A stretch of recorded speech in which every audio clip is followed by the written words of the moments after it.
that friendship. I like a person that, you know, a ride and die. I'm a ride and die chick. I got you. You ride or die until they cheat. Whatever. Exactly. Ride and die today. Let's get that. Who's going to ride and die now? You know what I'm saying? But I mean, but my whole point is I had to learn to set my to don't have expectations of someone and not have them have expectations of me, because I know I'm going to meet yours. Right. Okay. But I don't think you're going to meet mine. So I don't want to set you up or set me up for failure. I see. So let me ask you this. In the many years that you've been in a relationship, either married or unmarried, have you ever personally cheated on someone? I'm a very faithful person. That's why I've had marriages like I've had. I believe in marriage. You know, me and my aunt, she's like 80-something years old, and we laughed this the other day. She was like, well, I stopped at 4. I said, I'm done at 4 myself. Uh-oh, you dancing? I still ain't heard dancing. You know. She's dancing. Well, we ain't at the club. We ain't at the club. You know what I'm saying? We need an answer. So have you ever went outside of your relationship with your male? I'm never married. Not in a marriage, but in a relationship, like kicking it. Yeah. You have? Okay. Now, I had multiples before. Now, did he find out? I'm an honest person. So you told him? I told all of them. Wow. And then how did he react to that? I'm like, men do it all the time. What's wrong with y'all? Woo, I learned the game from a man. Oh my goodness! But when you throw that game back at a man, they can't handle it. That's the kind of chick I am. I mean, I was okay, and in my 20s and 30s, it was just like what it was, and it was like, wow, wait a minute. You know, I look at juggling 2 and 3 at a time. It was kind of fun. Because I was like, well, men doing it. Let me, you know, this guy hollering at me, this guy hollering at me. And it's all about, yeah, okay, let's do this. Oh, okay. So you was pimping. Yeah. You was out, you was out there. Well, I heard that. You know, but like I said, that's something that, a lot of times when people, come into a relationship, especially people who haven't been into a relationship in a long time, they're not used to being with just one person. Mm-hmm. And they always tend to think that the grass is greener on the other side, and thinking, and the newness of having someone new, what I'm saying, is always something that, it's just by some men just, that's what they want, and females. See, if you attend to your grass, you don't have time to look at somebody else's grass. That's true. And that's the whole point. If you tend to your grass, you don't have time to go and look and see what some other female is about when you have a good woman at home, and maybe just because you have an argument or had a little fight, or because she's maybe a little dominant, right, that you can't handle that, and you want more of a woman that's needy and submissive. Okay. Let me ask you this. Now, I'm just saying, like, okay, if you were with someone that was your ideal soulmate, and you guys connected on every level that you wanted, and he had one indiscretion, you mean to tell me that's it? You wouldn't? I mean, I'm talking about this. He's a good man and all this, but he just got caught up. You wouldn't give him a pass? I was with that person, and I was with him from high school through college. And through, I believe it was the age of, what was I, maybe 30, from 18 to 32. Okay. That was a long relationship. Right. That's 14 years. And him and I were like that. It was like nothing that we did not do together. Okay. We were always bonded. So that was your soulmate. And truly, to this day, that was my soulmate. Okay. He will always probably be my soulmate. But I know that we just, I asked him after we broke up. And because it was a bad breakup, because I'm being faithful to this person. And then, I busted him. Wow. Okay. And the whole thing was, it was, as they say, peer pressure. It was his friend said, oh, man, used to be fun, used to hang out. And when I asked him, I said, what happened? What did I do wrong? Because, I had to check myself. Right. And, so you felt like you did something wrong. I was trying to understand, because I knew I satisfied him from head to toe. So I did not understand why he would. Your clothes was fit. Your clothes was clean. Your meals was on the table freshly. He worked from 3 to 11. By the time he got home by 11:30, his food was coming out the oven and off the stove. Wow. Waiting for him. His bath water was ready and fixed. Whoa. I mean, he had to do nothing. If I needed to clip his toenails, that's what went down. Wow. So I asked you, and then he took care of the household, and my money was my money, so I had a little petty cash money. Okay. In the drawer, I would just throw money in the drawer. Anything he wanted, anything I wanted, anything my son wanted, it was perfect. Right. And I asked him, and what happened was when I busted him, I said, what's up? Okay. What happened? He said he just wanted to see if he still had it. That was the most lamest thing. That's the only thing. You got, and it's again, you got with some Project Tramp. I was like, really? Wow. And a lot of times, we do things that, it's just for instance, so after that, you guys, you broke up with him, and then you were with 3 other guys. Obviously, then they must have did the same similar thing, right? Because you said that's the only, or did they do different thing? I think that pretty much that it was just that I never forgave him. Okay. And it led into just not being able to forgive. The one relationship, because we're just too far apart, we was traveling. I'm a traveling person. Just like I said, I just got off the road, came here. Okay. But I'm constantly moving, and I was just too independent for him. Oh, okay. And so it just didn't work out. And, I was okay with that, and I was like still So pretty much he had low self-esteem.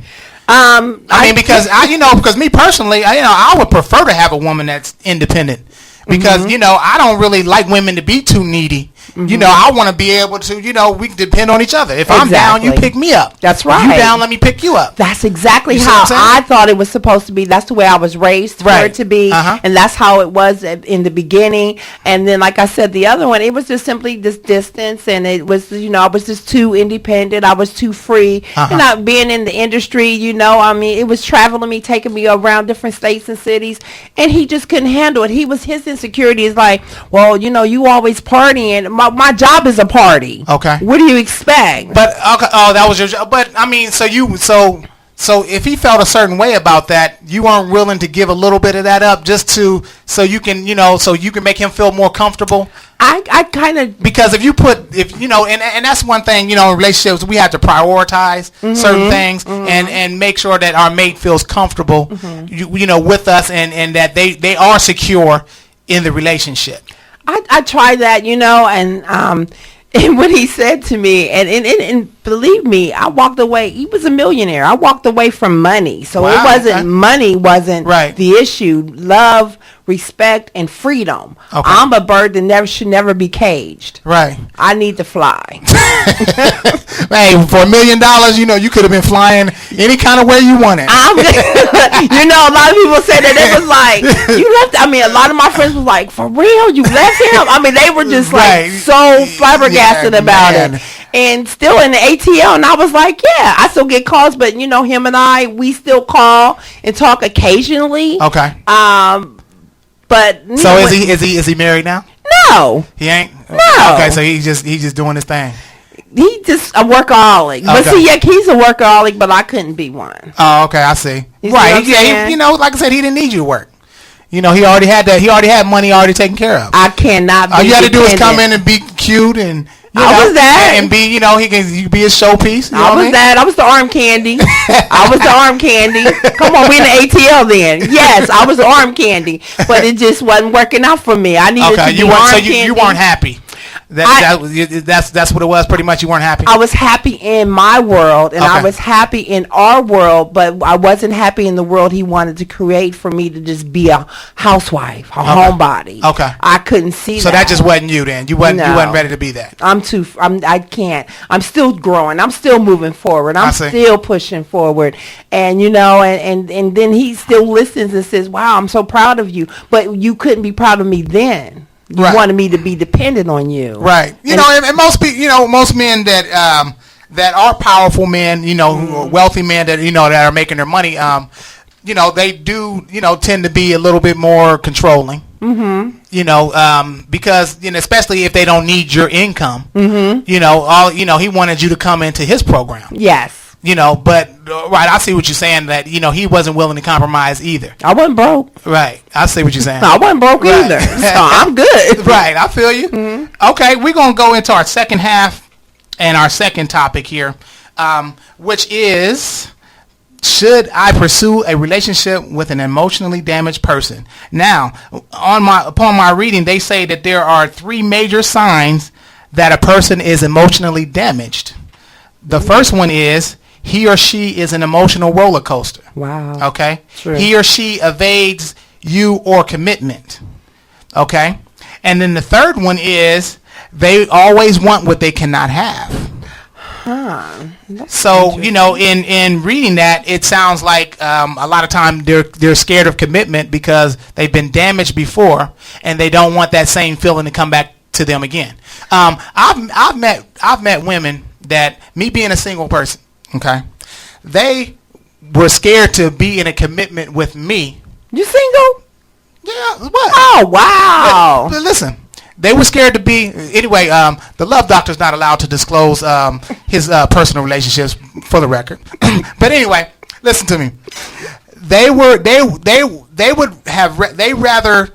mess with a married man to mess with a single man, and the reason why I say that is, the married man there was no gamble there. They knew exactly where they stood. They knew it wasn't going anywhere, so their feelings couldn't be hurt at all. But if they mess with me and they develop feelings for me, then they could be hurt. Yeah. You see what I'm saying? Yeah. So it was more convenient for them to mess with that married man than for them to mess with me being single. See, so I mean, come on. See, that's just wrong. For one, women, one day you guys going to be married, and just think about it. When you cheat with somebody else's husband, fool around with somebody else's husband because it's convenient and because you don't have to commit to it, and because that person, like you said, I know what time he's coming home. I know he's not going to spend the night. I know I don't have to worry about him being here, and here's your shoes. We did what we did. Greet you at the door. Bye-bye. See you later. And, it's just a funny thing to see that, but to understand that they're afraid of commitment because afraid of being hurt again, that is common. But I thought maybe I'm surprised that one of maybe the top reasons why women mess with married men is because they're afraid of commitment themselves. Exactly. Because they're afraid of being hurt. Right. Exactly. I thought that they were just being what they are, hoes. And truly, a lot of them are, for the record. And then a lot of them just like to bring, maybe I can take her man from her, or the one, well, if he was with me, and obviously she ain't taking care of him at home. Right. I can give him what she ain't giving. Yeah, and who's to say that she's not giving it to him? Oh, right. It's just to say that maybe you might be doing something a little different than she's doing, and but instead of the man saying, "Baby, this is what I like." See, sometimes you have to tell your spouse what you want and how you like it if things change. Right. But then sometimes people don't want to grow in that bedroom. They just want to do that military left, right, up, down, and that's it. Some people don't want to have that growth. I think if you're not adventurous in the bedroom with your spouse, your husband, then you're going to have a problem. So sometimes you have to give that man what he wants, and then he won't have that woman on the side, and that woman on the side needs to get over not wanting to be committed in a relationship and afraid of being hurt, because part of a relationship is hurt. You're going to have it. Right. It's just what it is. Love don't hurt. People hurt you. Right. That's true. Situations hurt you. That's true. And, and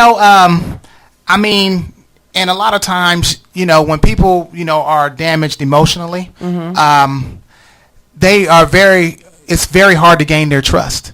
A lot of women meet me and they say, "You're not single. I know you got a woman somewhere." Just off the bat, it's like I'm paying for what the guys that before me has done to you. Exactly. You know what I'm saying? And they expect to be hurt. And that's not good. And a lot of times, and then what I'm noticing is that a lot of females are developing a male attitude towards relationships. Wow. Women are like dudes now. They coming out, they more aggressive.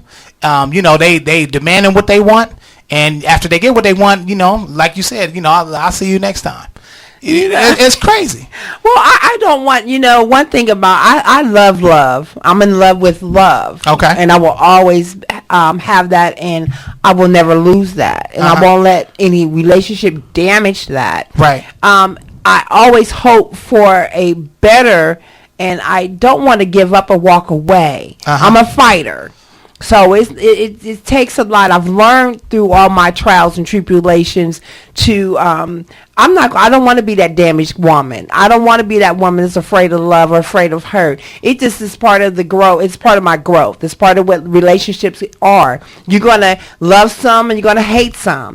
But move on. Learn from the experience and grow from it. Right. And that's exactly what I feel. But being afraid of commitment, then why are you still here? Right. Now, I mean, after someone, and it sounds to me like your heart has definitely been broken. You know, especially, you know, with your soulmate and whatnot. Oh, of I mean, course. after your heart has been crushed like that, could you really ever love and give yourself like you had given to your soulmate again? Absolutely not. Wow. No. But I can still love. But never that deep. Never that deep again. No. Wow. And, No. you know, it's funny because, I had, my high school sweetheart. When we were in high school and like right out of high school, she was very sweet and pure, innocent person. She reminds me of how my daughter is right now. Okay. And that's my oldest daughter.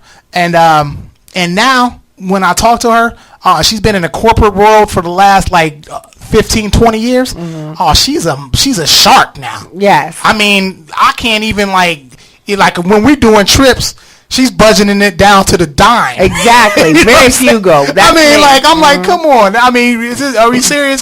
But she is and she's got a lot of good men because she's in the corporate world where she's, the minority and there's a lot of men around her. Yeah. And a lot of men try to come at her. Been there. But even these men that you would think that would be the perfect man, she always looks to find a flaw in them in some type of way. Yes. And that's crazy. Just like one guy she had, her working man, he good guy, good church going guy. But she was mad at him because he didn't pursue his daughter's custody hard enough for her. Come on now, that's just being real nitpicky. You know what I'm saying? I think she's got issues. Come on, that's being too strong. You know what I'm saying? Yeah. It's like you don't even want to have a mate if you're acting like that. That's crazy. Yeah, she sounds like she needs to be by herself. Right. Honestly, not being funny because I've been in the corporate world, the corporate world. I've been out there. I own my own businesses. I run my own budget. I'm very frugal, and of course my mate. He just spends money like it's just nothing. He just thinks the world is he's just that person, and I'm more on him like, hey, no, you got to watch this. How much is this? I'm the budget person in the house. Okay. I take care of everything. Okay. I write down everything. I say this is what this is cost this month and this is it. I keep the bills the same. Okay. I'm the kind of person I pay in advance, so sometimes I like to see that zero balance on my bills. So you're the money manager in the house. I am such the money person. And you know what? And that's one of the most important things in being in a relationship, that you have to identify each other's position. What do I bring to the table, and that's going to benefit us the most? Sometimes, like you said, you're the better money manager. You know what I'm saying? Like I told people before, I haven't met any females that I've actually personally been in a relationship that could cook better than me. So I normally make the meals. I'm the cook too. I'm the cook. Oh, you are a good cook. I'm the cook. You're a good cook. Right. You are. You're a good cook. But like I said, so with family functions and all that, I'm normally the one that's doing the cooking. You know what I'm saying? And I'm a provider as well. But that's just how you gotta find out what your strengths, what your weaknesses are, and combining the two, you make a whole person, and that's how you relate. It's an interdependence. See, he's a contractor. He goes out and get the jobs, and he write up the proposal. He get the material. He's that kind of person right there. And then I'm the person that budgets the money, but I'm the person who's been an investor since I was 17. So I've been in the stock market. I've been in this and been in that. I like making money. I'm the person that's going to roll your money over. You give me $500, I'm going to turn it into $5,000 in a couple of weeks. I'm just that kind of person. Right. I'm the money manager person. Okay. I'm the cook. I'm definitely the cleaner. I'm the person who runs the household. I'm the warden. Okay. And he pretty much, like I said, he's the provider. He goes out, he does the work. Yes. And you're like his manager type. Yes. Of thing. You I'm his everything. manager. Okay. One thing he said, no matter what, he said we have a better business relationship than personal relationship. Okay. And that is so true. Okay. We are the bomb business partners. Okay. And like I said, that's what you have to have when it's a partnership. It's an institution. It's not just about us two emotionally. It's much bigger than that. Yeah. You know what I'm saying? This is the person, like I said, that you're going to build with, that you're going to, supposed to raise your children, family things, because life is too short. And, you don't want to be older and you don't have nobody there. And another thing that I noticed too, a lot of times when people get older, especially females, when they don't have a mate, they always got somebody else